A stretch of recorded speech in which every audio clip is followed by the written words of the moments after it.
Jembatan Hongqi sepanjang 760 meter di Provinsi Sichuan, China, ambruk sebagian setelah dihantam tanah longsor dari gunung pada Selasa 11 November 2025. Insiden ini menyebabkan sebagian struktur jembatan jatuh ke sungai di bawahnya. Padahal jembatan tersebut baru selesai dibangun awal tahun ini.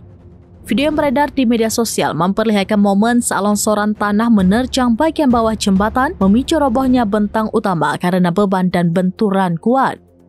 Puing dan debu tampak mengepul di antara perbukitan wilayah pegunungan Mairkang, Sichuan, kawasan barat daya China. Tidak ada korban jiwa dalam peristiwa ini, sebagaimana dikonfirmasi oleh pemerintah setempat.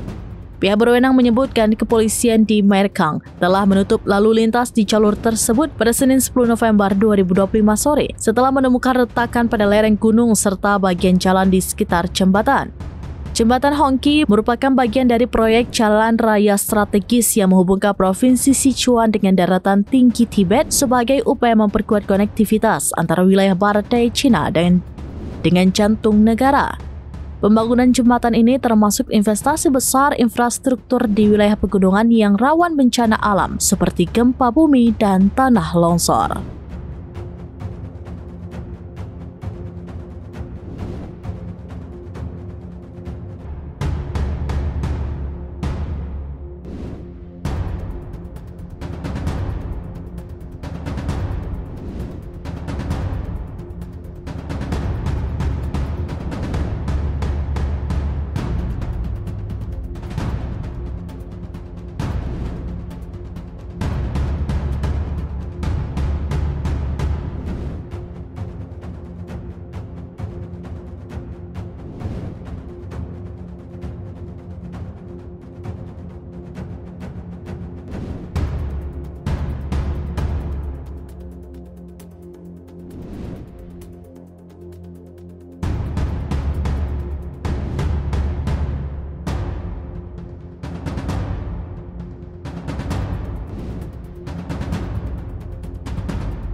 Download Tribun X sekarang, menghadirkan lokal menjadi Indonesia.